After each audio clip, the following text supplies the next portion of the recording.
puede llegar a ser la política redistributiva más importante del siglo XXI. Se llama ingreso ciudadano o renta básica universal y consiste básicamente en darle dinero a todos los ciudadanos para que se mantengan por encima de la línea de pobreza.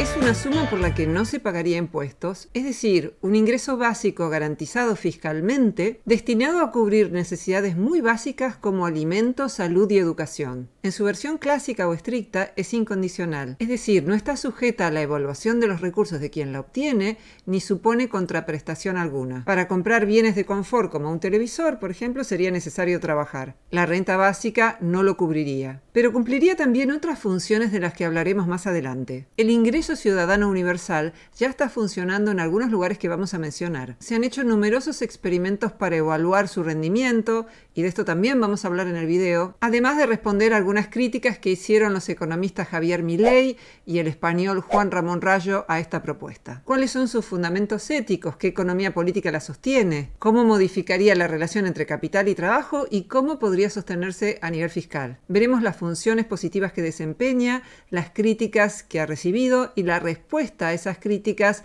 por parte de economistas como Rubén Lobolo, politicólogos, economistas y filósofos. La renta básica universal es una propuesta para que todos los ciudadanos puedan tener las mismas oportunidades y para que no caigan por debajo de la línea de pobreza. La idea de que el Estado debería dar a los ciudadanos un dinero muy básico existe desde el siglo XVI. Es un viejo ideal de las utopías políticas y de los derechos humanos, que toda persona disponga de bienes básicos que le permitan mantenerse con vida. Bien mirado es uno de los ideales de la Revolución Francesa, defendido por uno de sus activistas, François Babeuf. Porque ¿cuál es el sentido del principio de igualdad ante la ley de la Revolución Francesa si esa igualdad es cartón pintado? Es decir, un ideal formal, hueco, porque en términos económicos y sociales partimos de familias, sociedades y países muy distintos entre sí. Me interesa repetir esto para evitar confusiones.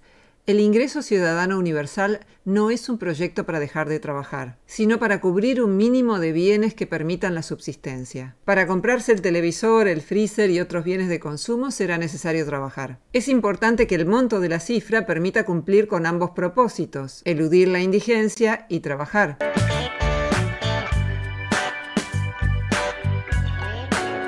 Hay distintas formas de ingreso ciudadano. Algunas son estrictamente universales, y ese, como decía, es el ingreso universal clásico, llamado también por algunos renta básica universal. Yo acá los voy a usar como sinónimos. Pero hay prácticas de ingresos ciudadanos que no son universales porque los reciben los más vulnerables, los más pobres. Para algunos parece razonable que en sociedades con recursos escasos empiecen recibiéndolo los más pobres. Uno de los problemas de este esquema es que en la práctica suelen quedar excluidas muchas personas que deberían recibirlo por estar justamente entre los sectores más vulnerables. Uno de los problemas de dar el ingreso básico solo a los más pobres es que podría caerse en el clientelismo, cuando los políticos deciden a quiénes entregar el ingreso y a quiénes no, y lo utilizan como instrumento de presión. Sin embargo, en el modelo clásico de ingreso ciudadano no hay clientelismo porque lo reciben todos. Muchos estados de bienestar ya tienen ingresos básicos específicamente destinados a los grupos más vulnerables en lo económico. Por ejemplo, el gobierno español aprobó en mayo del 2021 el ingreso mínimo vital, una prestación para los 850.000 hogares más vulnerables. Es de 462 euros por mes para personas solas y se incrementa con 139 euros por cada familiar.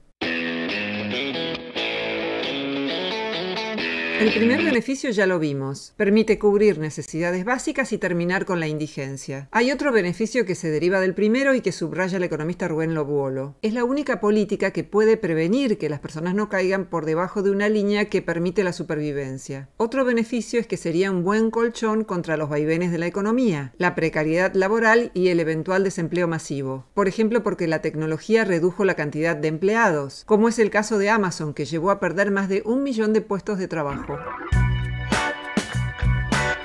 Un cuarto beneficio del ingreso ciudadano universal es que permitiría reducir gastos burocráticos. Me refiero a los programas asistenciales en los que hay que averiguar si una persona tiene o no mérito para recibir ese beneficio. Y esto, como decíamos recién, reduciría el clientelismo. Es decir, reduciría el te doy este subsidio si me votás en las próximas elecciones o si venís a mi acto político. Un quinto beneficio es el de contrarrestar el envejecimiento demográfico, que tantos problemas trae a los sistemas previsionales. Es decir, oficia como piso básico también para los adultos mayores. Un sexto beneficio es el de ofrecer un colchón por la diversificación de las estructuras familiares. Por ejemplo, si el padre o la madre de un niño no recibe el aporte económico por parte de su expareja, el ingreso ciudadano le permitiría tener un colchón para no caer en la indigencia. Un séptimo beneficio consistiría en activar la economía, por cuanto todos tendrían dinero para gastar cada mes. Un estudio encontró que dar $12.000 de renta básica por mes a los estadounidenses haría crecer 12% el PBI en 8 años, ya que permitiría que las personas gasten más, incrementando la demanda en $2.500 millones. Un último beneficio consistiría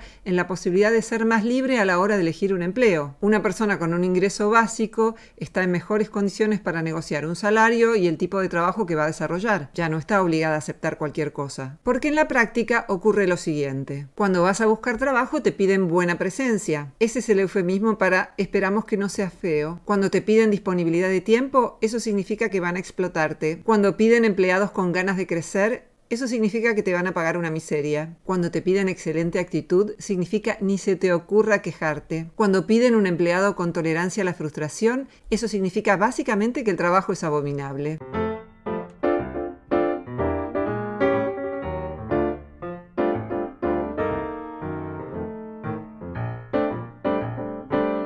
¿Qué pasaría con las personas que hacen los trabajos más duros? Esos de los que huirían como de la peste si tuvieran ocasión. La renta básica les daría un contexto como para que exijan mejores condiciones. Durante mucho tiempo la idea de la renta básica fue de lo más extravagante, pero en los últimos años se volvió más común como programa y como práctica efectiva en distintos países. Quizás estos ensayos permitan aprender de sus aciertos y de sus errores, de modo que pueda ser adoptado como política generalizada en los próximos años. Esto contrasta incluso con algunos programas de desempleo europeos, en los que hay que demostrar que uno buscó trabajo y aceptar alguno cuanto antes, sea cual sea, en lugar, por ejemplo, de tener tiempo para empezar un negocio propio. En algunos programas de desempleo, si se gana dinero extra, el subsidio es retirado por completo. En cambio, el ingreso básico nunca puede ser interrumpido. Tiene, por lo tanto, un componente de solidaridad social. Sin embargo, no todos lo ven así. Para algunos, en particular para la derecha del espectro político, sería una buena idea para eliminar el estado de bienestar y la burocracia que conlleva. Por ejemplo, para liberales como Milton Friedman, ya que adoptar la renta básica no compromete para adoptar ningún modelo de mercado en particular. Milton Friedman propuso en la década del 70 del siglo pasado un ingreso básico para toda persona que tuviera ingresos por debajo de cierto límite establecido. Se terminaría con el papeleo burocrático, pero también se suspenderían todos los servicios sociales que estaban en funcionamiento en ese momento en los Estados Unidos. Dicho de otra manera, se terminaba con el concepto de solidaridad, que está en el corazón de esta teoría. No es la forma en que otros quieren implementar la renta básica. Fuera de este esquema, para aplicar la renta básica, apoyan el ingreso universal Mark Zuckerberg, el dueño de Facebook e Instagram, y Andrew Yang, que se postuló como candidato a la presidencia por el Partido Demócrata en Estados Unidos en el 2020. En la actual situación que vive el mundo, con el parate económico que implica la emergencia sanitaria, la idea de renta básica volvió a cobrar impulso. Los paquetes económicos de estímulo no fueron suficientes y muchos sostienen que se debería implementar una renta básica universal. La mayoría de las objeciones a la renta básica provienen de opiniones y no de datos empíricos. Y lo que muestran los datos empíricos es que los países que tienen alguna forma de renta básica han disminuido sustantivamente la pobreza y logran reducir sus niveles de desigualdad e inseguridad. Variantes del ingreso básico han permitido que el impacto de la crisis que vive el mundo en este momento sea sustantivamente menor. El proyecto del ingreso ciudadano universal recibió muchas críticas. Uno muy usual es el estereotipo de la derecha. Pero si a los pobres les das dinero, se lo gastan todo en cigarrillos y alcohol. No, parece que no. Según el estudio de Iona Marinescu del 2018, citado además en uno del Banco Mundial del 2019, no solo no subió, sino que el consumo de tabaco y alcohol bajó en una experiencia con renta básica. Como siempre, tienen la bibliografía en la pantalla mientras hablo, o en la presentación del video o en el primer comentario. Este es Martín. Le regalaron un auto cuando se recibió en la universidad. Su papá le pagó todos los estudios y las clases de inglés y ya anunció que va a pagar viaje y estadía para que haga un posgrado en Inglaterra. Martín está en contra de las asignaciones universales. Opina que no hay que mantener vagos. Bueno, en realidad alguien que nació en una familia de modestos recursos podría pensar igual que Martín. Examinemos con datos empíricos si el ingreso ciudadano generaría vagancia. Porque a sus críticos les preocupa que desincentive el trabajo, restando productividad a la economía y quitando a las personas el sentido de significado que el trabajo puede aportar. En la década del 70 del siglo pasado, en Canadá se hizo un experimento en torno a la renta básica con las personas más pobres, y solo alrededor del 1% dejaron de trabajar y mayormente lo hicieron para cuidar a sus hijos.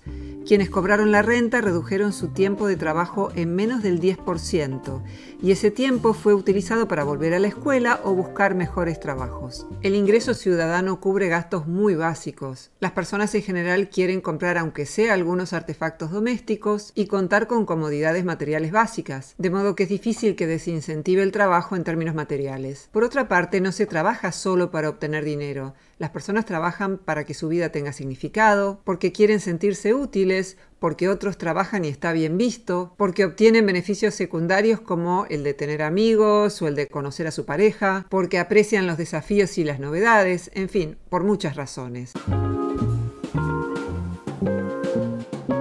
Otra crítica a la renta básica es que no es posible obtener fondos para pagarla. Sin embargo, en un sistema como el actual, es posible que las personas muy ricas paguen más impuestos. También pueden instaurarse impuestos a las rentas financieras, a las herencias multimillonarias, entre otros que podrían modificar el sistema tributario. En Estados Unidos hubo mucho crecimiento, pero la mayor parte de los beneficios fueron para los más ricos. La brecha entre ricos y pobres, si no se hace nada, se vuelve cada vez más amplia. Y muchos sostienen que si no se instaura una renta universal, peligra la paz social. El ex ministro de Economía griego, Yanis Varoufakis, propone una solución controvertida: no cobrar más impuestos y financiar la renta básica con un fondo común que resultaría del aporte de un porcentaje de las acciones de todas las empresas. Cada opción, por supuesto, debería ser examinada en detalle. Hay quienes sostienen que la renta básica universal está muy bien para los países europeos que pueden pagarla, pero no para Latinoamérica, porque aquí no habría plata o porque la evasión fiscal sería, según la CEPAL, del 6% del PBI. Pero la existencia de evasión fiscal no significa que no habría recaudación, que no puedan ser mejoradas las políticas fiscales, creando nuevos impuestos que pagarían solo los muy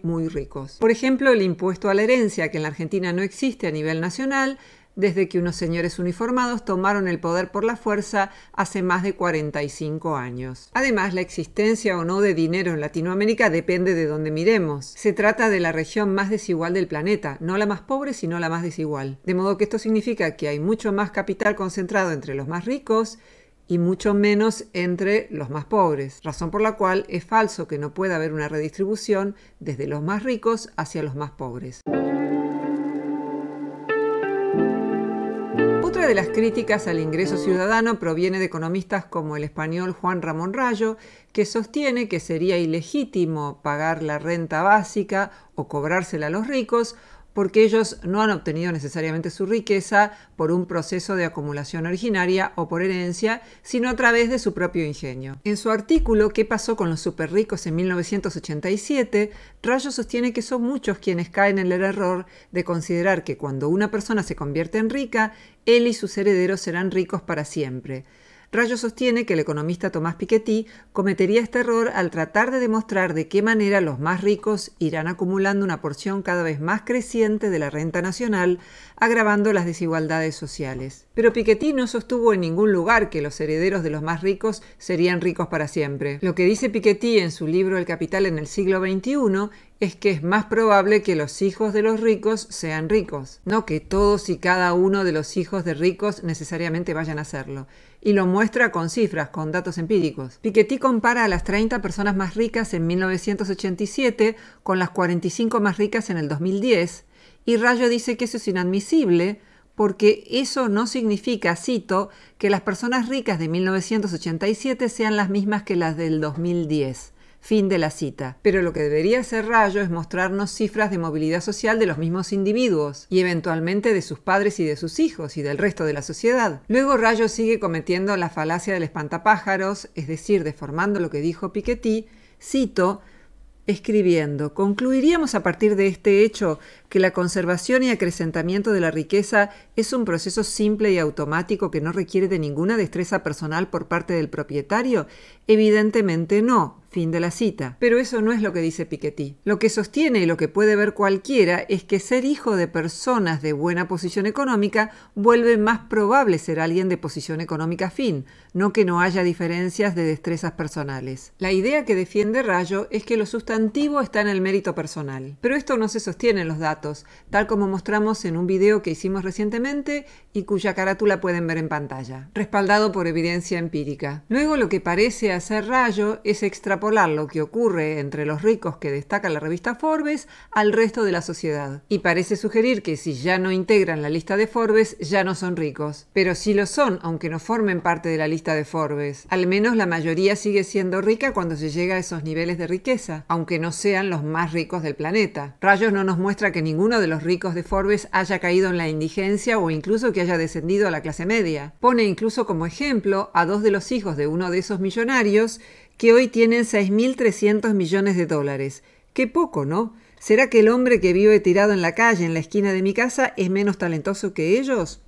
Lo dudo. En otro video en el que debate con el filósofo Ernesto Castro, Rayo dice: justificar la renta básica sobre esa base que presupone que porque al final la renta básica, aunque es una renta universal, que por tanto la cobra todo el mundo, verdaderamente lo puedes plantear como un esquema neto de redistribución de la renta, es decir, la pagan los ricos y la cobran los pobres, o los pobres de clase baja y clase media baja. Entonces, presuponer, como se presupone ahí, que los ricos de hoy lo son derivado de la expropiación, de la acumulación primitiva marxista, ¿no? De la expropiación original de los medios de producción, yo creo que ya es muy aventurado y que eso no se da.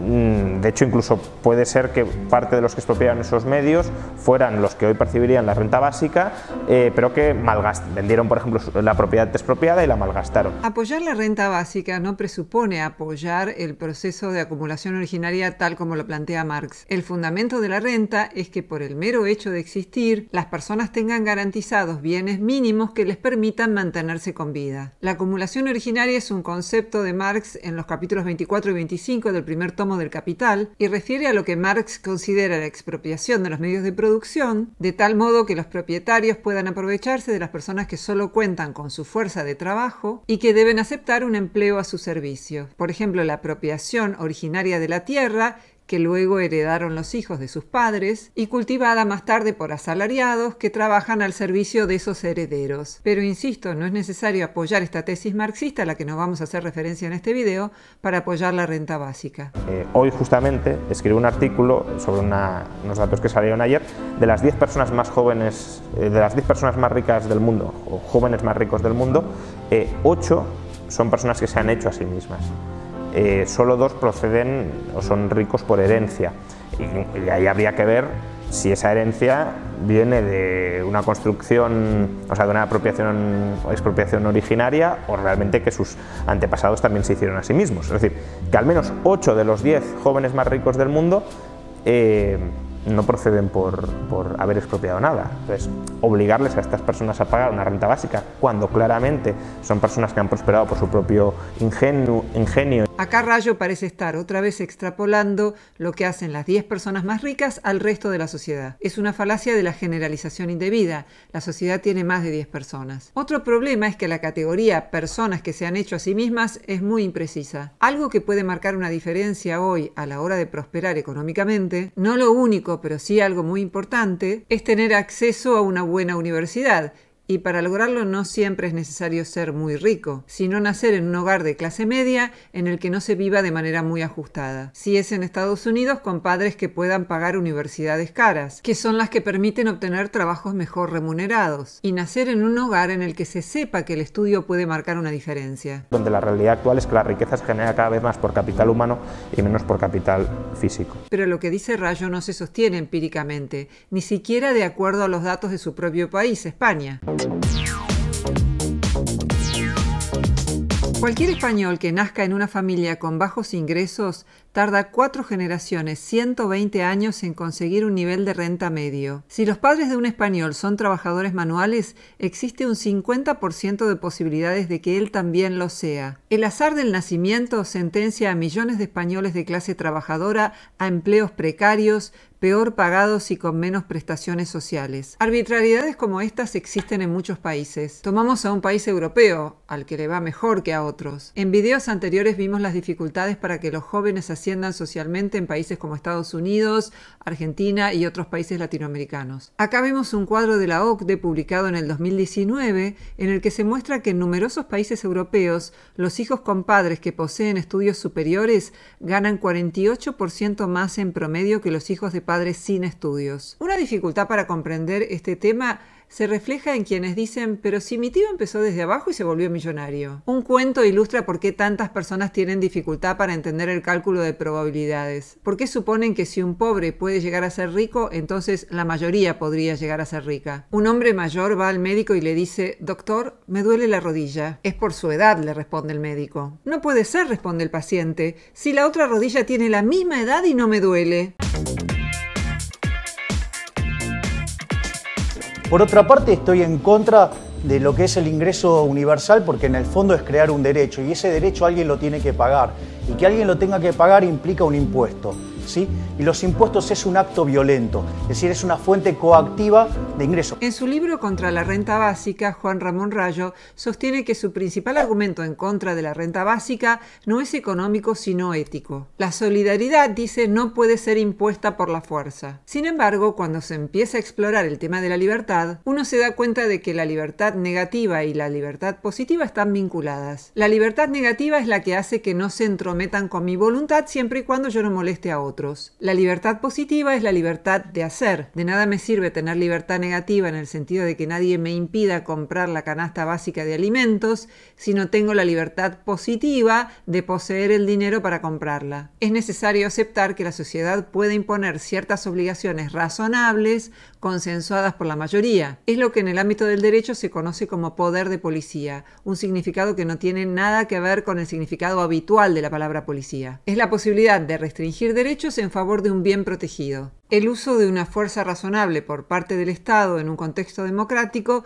no puede ser analogado al robo, que es una imposición de un individuo a otro. Las organizaciones sociales se forman cuando se delega el uso de la fuerza en instituciones colectivas, y la propia ley diferencia lo que es legítimo de lo que no. Lo que hacen Rayo y Milei es usar arbitrariamente las palabras, que no significan lo que uno desea. Robo es una apropiación ilegal de una cosa. Si a uno no le gusta que en una sociedad se paguen impuestos, debe tratar de cambiar las leyes, y debe probar que su alternativa institucional es capaz de manejar los problemas de manera igual o mejor que en el sistema anterior. Por otra parte, una sociedad sin impuestos sería insolidaria, carecería de servicios esenciales como las señales viales, la educación, la salud. Los impuestos son un instrumento para el avance social. En tal caso, lo que se debe discutir es cuánto se paga, quién decide cuánto se paga y en qué contexto y a dónde van los impuestos. Yo estoy en contra de la idea de la medida del ingreso universal, básicamente por dos cuestiones. En primer lugar, porque se trata de una falacia. La falacia se llama el odio a la máquina o también conocida como la falacia ludita.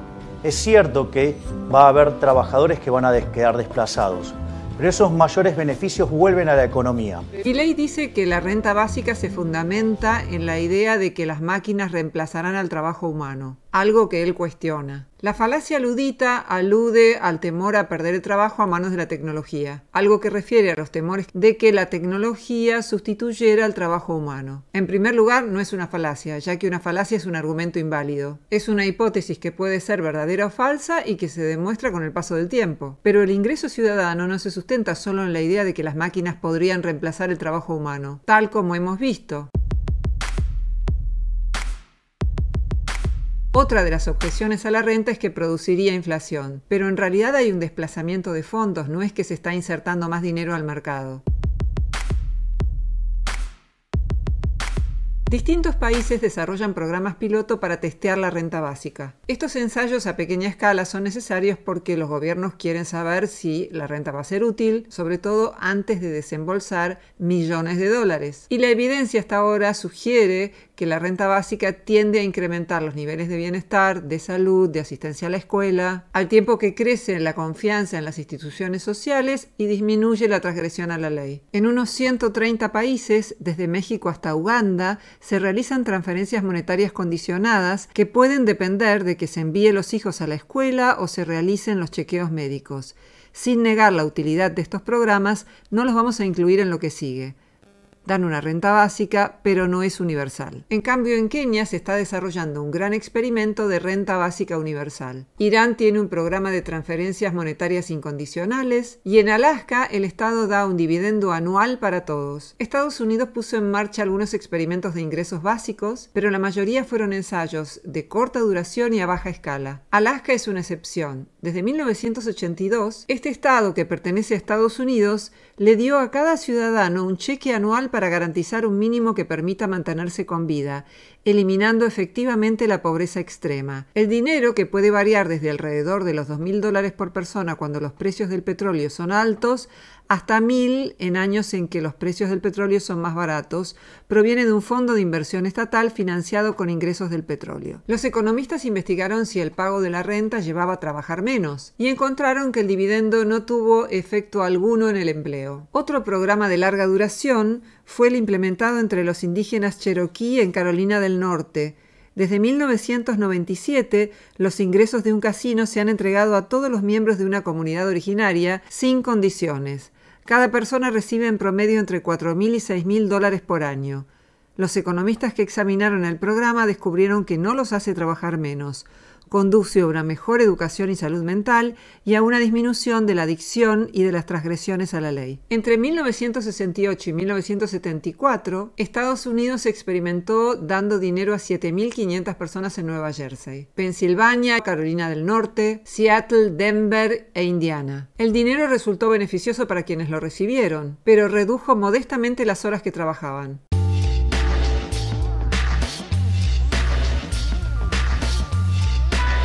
¿Qué pasa con los proyectos actuales? Stockton, en California, está en un proyecto ahora que dura 18 meses. En octubre del 2020 se estaban dando $500 por mes a 125 personas. El dinero proviene de la filantropía individual y de fundaciones, y el financiamiento inicial de $1 millón proviene del proyecto de seguridad económica. Los primeros datos indican que en general gastan el dinero en alimentos, ropa y en pagar servicios públicos. Y Combinator, que anteriormente realizó una pequeña prueba en Oakland, California, ahora planea comenzar una nueva prueba en otro lugar de Estados Unidos. Entre 1974 y 1979, Canadá realizó un experimento controlado en la provincia de Manitoba, eligiendo una ciudad agrícola, Dauphin, donde cada familia fuera elegible para participar de un experimento de ingresos básicos. El resultado, al parecer, fue beneficios para la salud física y emocional de los participantes, hubo una disminución de las visitas al médico y una reducción del 8.5% de la tasa de hospitalización. Las tasas de graduación en el colegio secundario también mejoraron. Sin embargo, el proyecto fue cancelado luego de 4 años cuando un partido conservador asumió el poder. 4 décadas más tarde, otra provincia canadiense, Ontario, estaba dispuesta a intentarlo de nuevo. En el 2017, el gobierno lanzó un proyecto en 3 ciudades. El ingreso básico sería dado en Hamilton, Lindsay y Thunder Bay. Se suponía que ayudaría a 4.000 personas de bajos ingresos y duraría 3 años.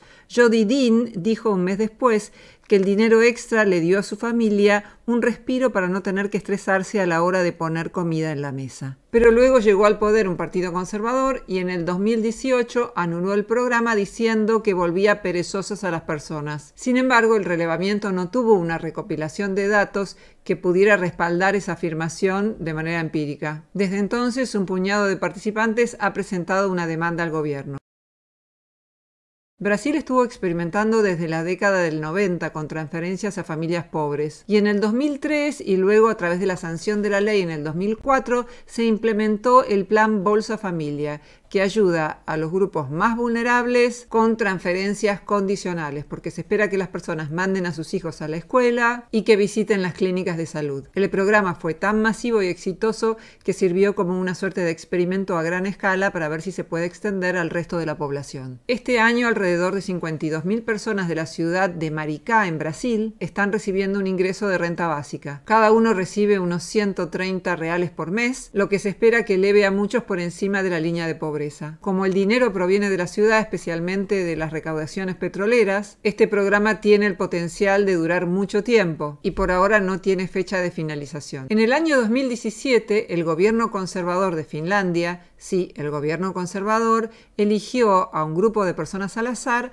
para otorgarles una renta básica. Primer punto, fueron 2.000 personas y se trataba de un experimento, es decir, no era universal. Se les envió una carta y se les dijo que habían sido ganadores de un sorteo inusual y pasaron a cobrar 560 euros por mes. El monto no resulta suficiente como para pasársela de lujos mundanos, de modo que uno podía trabajar sin perder el beneficio. El primer ministro finlandés llegó al gobierno en el 2015 y ya desde la campaña electoral prometía implementar la renta básica, pero apenas asumió comenzó con recortes en el sistema de seguridad social, que es uno de los más extendidos de Europa. Los críticos percibieron que la renta básica universal se proponía eliminar todos los otros beneficios sociales y que no era más que una concepción individualista de la ayuda social. Este experimento, a mi modo de ver, recibió muchas críticas infundadas. Algunos dicen que fracasó cuando en realidad se proponían una duración de 2 años. Simplemente lo que ocurrió es que los conservadores no dieron su voto para que continuara otros 2 años. Se le reprochó al proyecto que no haya activado la economía, pero en realidad 2 años es poco tiempo para sacar grandes conclusiones. Y por otra parte, ese no es el propósito básico de la renta, sino poder establecer un mínimo sobre el cual todos puedan tener garantizada la supervivencia. Los beneficiarios reportaron que los hizo sentir menos estresados y más felices. Informaron que sentían más confianza en otras personas e instituciones sociales, desde los partidos políticos hasta la policía y los tribunales. En el 2014, en Alemania, la organización sin fines de lucro Mi Ingreso Básico utilizó un sistema de micromecenazgo para organizar una rifa de ingresos básicos. A fines del 2019 había otorgado casi 500 ingresos básicos a personas de todo el mundo que enviaron sus nombres. Cada uno recibió alrededor de 1.100 euros por mes durante un año. Según Fast Company, el 80% de los beneficiarios dijo que los ingresos los volvieron menos ansiosos, más de la mitad dijo que les permitió continuar su educación y el 35% dijo que ahora se sienten más motivados por el trabajo. Alemania tiene otros experimentos de renta básica, uno promovido por la organización Sanction Frei, en el que se da a 250 personas elegidas al azar 466 euros por mes, mientras 250 actúan como grupo de control. Y en el contexto de la actual crisis sanitaria, inició un nuevo experimento de renta básica en agosto del 2020, por el que 120 alemanes están recibiendo 1.200 euros cada mes durante 3 años. BIM Income es un experimento que comenzó en el año 2017 en España. Se seleccionaron al azar 1.000 hogares pobres de Barcelona y se realizó un ensayo controlado otorgando un ingreso básico durante 2 años. Los hogares podían recibir hasta 1.675 euros por mes. También tuvo un grupo de control, es decir, un grupo que no recibía renta básica, de 383 hogares. El experimento dividió los hogares en 4 modalidades de participación. Condicional, obtienen el dinero en efectivo, pero tienen que participar en ciertos programas sociales. Incondicional, obtienen el dinero en efectivo sin condiciones. Limitado, si ganan más ingresos a través del trabajo, se reduce la cantidad de efectivo que reciben. Y no limitado, los ingresos adicionales no reducen la cantidad de efectivo. Los efectos variaron según las diversas modalidades, pero en general la renta básica los hizo sentir más satisfechos con su vida, mejoró su salud mental y no los hizo ni más ni menos propensos a conseguir trabajo. En el contexto de la crisis sanitaria, el gobierno español ofreció en el 2020 rentas de hasta 1.050 euros para las familias más vulnerables. En total cubrió a 850.000 hogares. La iniciativa no es una investigación, pero se continuarán monitoreando los resultados. Y la idea es mantener la iniciativa una vez que concluya la emergencia sanitaria. En el 2017 se hizo también un experimento en Utrecht, Países Bajos, con 250 personas que recibieron una renta básica. Algunos recibieron 1.050 euros al mes incondicionalmente, mientras que otros tuvieron que hacer trabajo voluntario. El objetivo de de los investigadores era ver qué tipo de ayuda funciona mejor. En el 2011, Irán eliminó una serie de subsidios a los alimentos y a los combustibles y decidió implementar una renta básica universal. El gobierno entregó a cada familia un ingreso que representa el 29% del ingreso familiar promedio. Posteriormente, el programa fue cuestionado porque dijeron que estaba desincentivando el trabajo. Sin embargo, los economistas observaron que no afectó de manera apreciable el mercado laboral. El programa todavía se está ejecutando y es el único en todo el mundo que se pone en marcha a nivel nacional. El experimento de renta básica más grande que se está llevando a cabo en el mundo se desarrolla en Kenia desde el 2016. Allí una organización benéfica, Give Directly, realiza pagos durante 12 años a más de 20.000 personas distribuidas en 245 aldeas rurales. Pronto estarán disponibles algunos resultados preliminares. Mientras tanto, ya hemos visto que en otro programa, Give Directly en Kenia, las transferencias de efectivo han estimulado la economía y han beneficiado no solo a los destinatarios, sino también a las personas de las aldeas cercanas. Entre el 2008 y el 2009, todos los residentes menores de 60 años que vivían en la región de Octivero o Mitara de Namibia recibieron un ingreso básico de $6,75 por persona y al mes, sin condiciones, independientemente de su nivel socioeconómico. Como resultado, la desnutrición infantil disminuyó y las tasas de escolaridad aumentaron, mientras que los delitos vinculados con la pobreza como el robo disminuyeron. Sin embargo, la falta de alineamiento con el gobierno nacional hizo que el proyecto nunca se implementara en todo el país. En la India, entre el 2011 y el 2012, un proyecto piloto de renta básica en el estado de Madhya Pradesh llevó a mejorar el saneamiento, la nutrición y la asistencia a la escuela. Hubo otros experimentos en Hong Kong, Japón. Pueden verlos en la bibliografía que voy a dejar acá abajo. En la Argentina, el ministro de Desarrollo Social, Daniel Arroyo, parece estar pensando en la posibilidad de implementar una renta básica, en particular para la derruida economía que va a dejar la crisis sanitaria. La Comisión Económica para América Latina, CEPAL, y la Organización Internacional del Trabajo afirmaron que los programas de transferencias monetarias condicionadas como la Asignación Universal por Hijo contribuyen a reducir la pobreza y el trabajo infantil. Desde su visión, no solo ayudan a reducir la vulnerabilidad de los sectores de menores ingresos, sino que constituyen un piso importante para la protección social que puede existir en otros países de América Latina. Con respecto al caso argentino, rescata la introducción de la Asignación Universal por Hijo, que permitió elevar la cobertura para las prestaciones sociales destinadas a los niños, niñas y adolescentes al 85% de la población, así como una reducción del 22% de la pobreza y del 42% en la pobreza extrema. El ingreso ciudadano no necesariamente haría desaparecer la brecha entre ricos y pobres, es decir, no resuelve todos los problemas. Para eso hay que buscar otras soluciones. Como hemos visto en los estudios empíricos, no promueve el fin del trabajo, porque hay muchas motivaciones para trabajar, y entre ellas la económica es una más. Trabajar es un derecho, pero también es una obligación que tenemos con la sociedad, por lo menos mientras las máquinas no reemplacen todos los trabajos humanos, y es posible que nunca lo hagan del todo porque hay trabajos que dan sentido a nuestra vida. Pero la renta básica universal puede ser el modelo más eficaz y sostenible para eliminar la pobreza en todo el planeta, y para disminuir el estrés en que vive buena parte de la humanidad. Me gustaría terminar con las líneas iniciales del Gran Gatsby, la obra de Fitzgerald, escritas con el eco del jazz de los años 30. En mis años jóvenes y vulnerables, mi padre me dio un consejo sobre el que llevo recapacitando desde entonces. Cuando te sientas con ganas de criticar a alguien, me dijo, recuerda que en este mundo no todos han tenido las mismas ventajas que tú.